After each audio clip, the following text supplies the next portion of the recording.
Hello everyone, welcome to Aadyan kitchen. నా పేరు సత్య. ఈరోజు నేను చేయబోయేది డీటెయిల్డ్గా రెసిపీని మీకు డిస్క్రిప్షన్ బాక్స్లో ఇచ్చాను.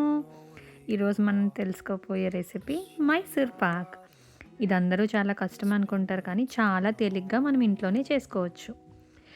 ముందుగా ఒక ప్యాన్లో 1 కప్పు శనగపిండి తీసుకుని దాన్ని జల్లించుకోండి. ఇలా జల్లించుకోవడం వల్ల మనకి ఉండలు లేకుండా ఉండడానికి హెల్ప్ అవుతుంది. ఇప్పుడు వేరొక గిన్నెలో 1.25 కప్పు నూనె తీసుకుని, అరకప్పు నెయ్యి తీసుకుని రెండిటిని బాగా కలిపి దీని ఒక స్టవ్ మీద హీట్ చేస్తూ ఉండండి.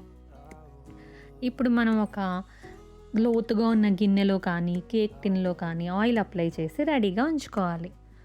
ఇప్పుడు వేరొక ప్యాన్ పెట్టుకొని అందులో 1.5 కప్పు పంచదార వేసి దానికి అరకప్పు వాటర్ వేసి దాన్ని బాగా కలుపుతూ ఒక తీగ పాకం రానివ్వాలి. నేను చూపించినట్టుగా వీడియోలో ఆ తీగ తెగిపోకుండా ఒక తీగ పాకం వస్తే అది మన మైసూర్ పాక్కి కరెక్ట్గా పాకం వచ్చినట్టు. ఇప్పుడు ఇందులో మనం జల్లించుకున్న శనగపిండిని వేసి ఉండలు లేకుండా ఫస్ట్ బాగా కలపండి. దీని తర్వాత మనం వేడి చేసుకున్న ఆయిల్, నెయ్యి కలిపి ఉన్నది కొద్దిగా ఇందులో వేస్తూ కలుపుతూ ఉండండి. ఇలా బ్యాచెస్గా వేస్తున్నప్పుడు ఆ శనగపిండి ఆ ఆయిల్ అంతా పీల్చేసుకుంటుంది. అలా పీల్చుకున్నాక మళ్ళీ వేయండి. కంగారుగా వేయద్దు, మనకు ఆ గుల్లతనం పోతుంది. సో అలా మెల్లిమెల్లిగా వేస్తూ అది మొత్తం పీల్చుకునేలాగా కలుపుతూ ఉండండి. ఇప్పుడు అదంతా పీల్చుకుని కొంచెం దగ్గర పడుతూ ఉంటుంది. ఇలా దగ్గర పడిన తర్వాత మళ్ళీ ఆయిల్ని హీట్ చేసి వేస్తూ ఉంటే అది కొంచెం మనకి విరిగిపోయిన స్ట్రక్చర్లా వస్తుంది. అంటే ఒక ఫోమీ స్ట్రక్చర్లా ఫామ్ అవుతుంది.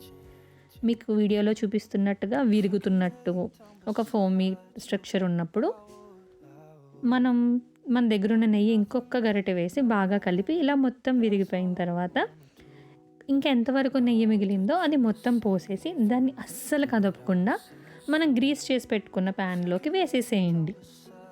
దీని పైన అస్సలు ఒత్తద్దు. ఒత్తితే లోపల గుల్లగా ఉన్న అదంతా పోయి గట్టిగా అయిపోతుంది మైసూర్ పాక్. దాన్ని మూత పెట్టి కొంచెం సేపు వదిలేసి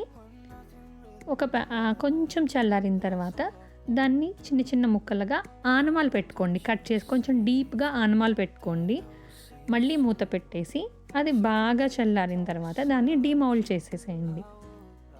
ఆల్రెడీ మనం కట్ చేసుకున్న ఆనమాళ్ళు ఉన్నాయి కాబట్టి అది మనం చేత్తో అనగానే చాలా ఈజీగా విరిగిపోతుంది. చూసారా ఎంత మంచి కలర్ వచ్చిందో? సో మనం ఇలా చేయడం వల్ల లోపల వేరే కలర్, పైన మంచి ఎల్లో కలర్ వస్తుంది. అంతే, మన మైసూర్ పాక్ రెడీ అయిపోయింది. Thank you.